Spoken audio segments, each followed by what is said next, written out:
দর্শক, এ বিষয়ে আরো জানাতে চট্টগ্রাম থেকে আমাদের সঙ্গে সরাসরি যুক্ত হচ্ছেন সহকর্মী সাইফুল মাহমুদ। সাইফুল, বন্দরের কন্টেনারের নিলাম কার্যক্রমের সর্বশেষ তথ্য আমাদেরকে জানাবেন।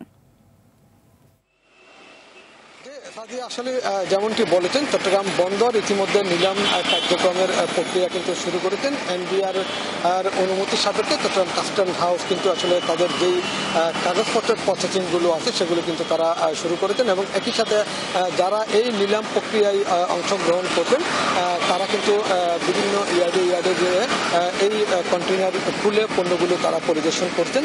কারণ পণ্যগুলো যদি তারা আসলে না দেখে তাহলে কিন্তু তারা কিন্তু বুঝতে পারবে না কোন পণ্যের আসলে কি দাম নির্ধারণ করা হবে। সেই জন্য যারা এই পণ্যগুলো নিলামে অংশ নেবেন তারা কিন্তু আসলে সেখানে গিয়ে সরজমিনে গিয়ে তারা কিন্তু দেখছেন এবং বন্দর কর্তৃপক্ষ এই পণ্যগুলো দেখার জন্য কিন্তু তাদেরকে 6 দিনের একটা সুযোগ দিয়েছেন। সেই সুযোগে তারা কিন্তু প্রত্যেকটা পণ্য কিন্তু তারা দেখে নিতেন। এই পণ্যগুলোর মধ্যে কিন্তু রয়েছে আসলে মেশিনারিজ রয়েছে, ফেব্রিক্স রয়েছে এবং একই সাথে টাইলস রয়েছে, ইলেকট্রনিক্স যন্ত্রপাতি রয়েছে এবং এগুলি কিন্তু আগামী 30 তারিখ এই দরপত্র খোলা হবে। এরপরে কিন্তু আসলে কে পাচ্ছেন সর্বোচ্চ দরদাতা তাকে কিন্তু সেই হিসেবে তাকে বুঝিয়ে দিবে।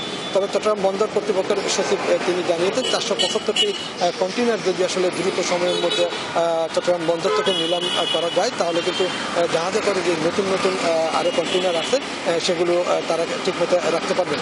চট্টগ্রাম বন্দরে ইতিমধ্যে কিন্তু আসলে 40,000 কন্টেইনার রয়েছে, তার মধ্যে কিন্তু 10,000 কন্টেইনার পরিত্যক্ত। যেই 10,000 কন্টেইনার নিলাম তোলা হচ্ছে সেই 10,000 কন্টেইনার 2013 সাল থেকে 23 সাল পর্যন্ত যেগুলি ছিল সেগুলি কিন্তু নিলাম দিচ্ছে এবং আমদানিকারকরা বিভিন্ন কারণে হয়তো এই পণ্যগুলো নিচ্ছেন, কোনো না কোনো কাগজপত্র গাফিলতি ছিল কিংবা নিতে অনীহা, সেরকম পণ্য কিন্তু তারা নিলাম তুলছেন। তবে এই 475টি কন্টেইনার নিলাম দেওয়ার পরপরই কিন্তু পরবর্তী ধাপে তারা কিন্তু আরো নিলাম দিবেন বলে জানিয়েছেন। যেহেতু 10,000 কন্টেইনার যত দ্রুত সময়ের মধ্যে আসলে এই নিলাম প্রক্রিয়া শেষ করতে পারবেন তত কিন্তু বন্দরের জন্য সুবিধা এবং একই সাথে এই নিলাম করে সরকার বড় একটি অর্থ পাবেন বলে ধারণা করা হচ্ছে। ফাজিয়া, এই ছিল আমার কাছে এই মুহূর্তে সর্বশেষ সংবাদ নিলাম নিয়ে। ধন্যবাদ।